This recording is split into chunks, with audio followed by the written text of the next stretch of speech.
Well, welcome back to continue the discussion, Genesis 36. All right, let's talk about Genesis 36 a little more. Because if you're just reading names and skimming, you might think, what's the point? But that's where the beauty of Scripture is hiding in plain sight. One thing we didn't explore in depth yet is the idea of narrative space.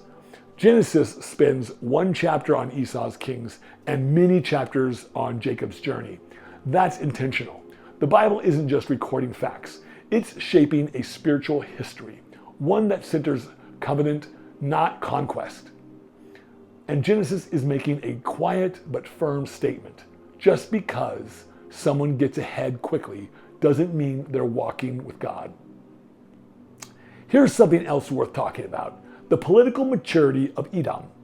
Esau's descendants establish kings before Israel does. But yes,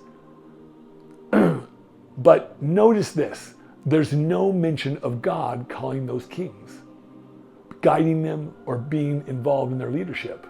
There's structure, but no sanctification. Excuse me. That's important for us today, because especially when we look at worldly power and think, maybe we're behind. No, we're on a different timeline, one shaped by obedience, not popularity. Another layer here is the displacement of the Horites. Esau's clan takes over Seir, and it echoes with what Israel will do in Canaan. So the question rises, is this divine direction or human ambition? That tension should lead us to wrestle with the ethics of power and land. Israel's conquest will be commanded by God. Esau's, well, we're not told, which might be the Bible's way of saying, don't confuse early success with eternal blessing. Let's also talk about legacy. Esau's line is impressive.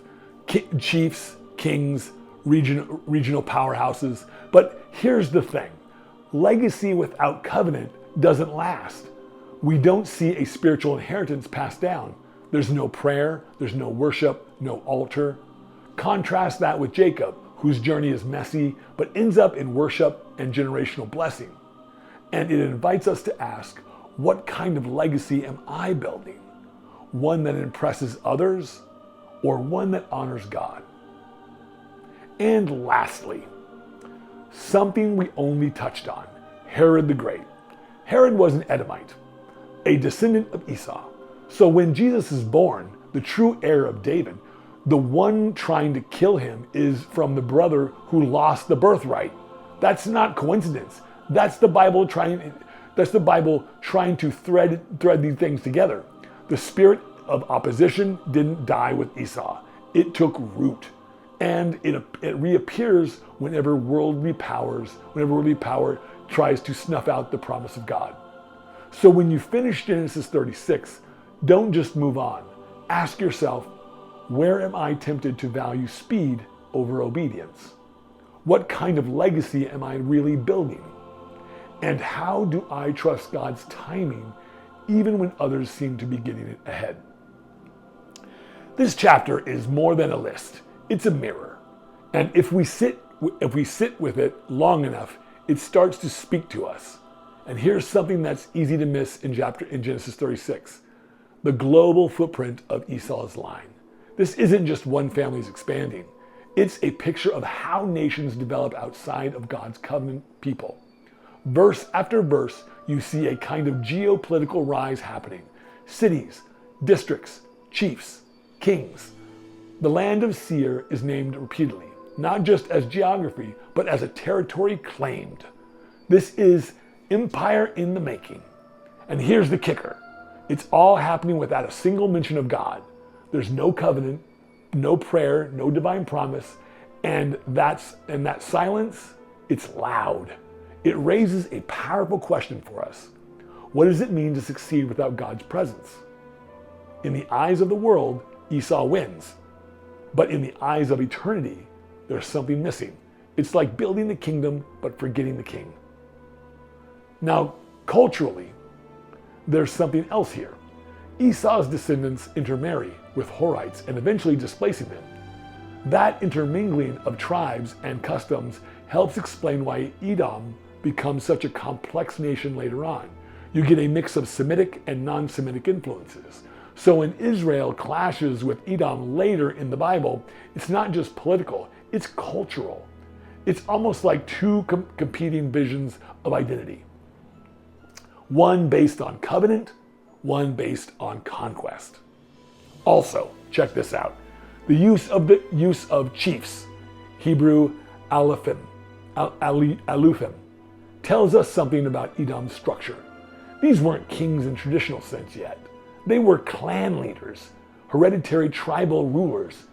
That structure mirrored how many ancient Near Eastern societies developed leadership through extended family networks, not yet centralized monarchy. This tells us Edom was already organizing itself like a proto-kingdom. Long before Israel even asked for a king in 1 Samuel, it puts Israel's desire for a king in new light. It wasn't just about wanting leadership, it was about wanting what everybody else already had. Let's also get personal for just a minute. Esau is a character who was wounded, passed over, outmaneuvered, robbed of a blessing. But he didn't vanish. He built something. And that says something about how God allows even the non-chosen to flourish.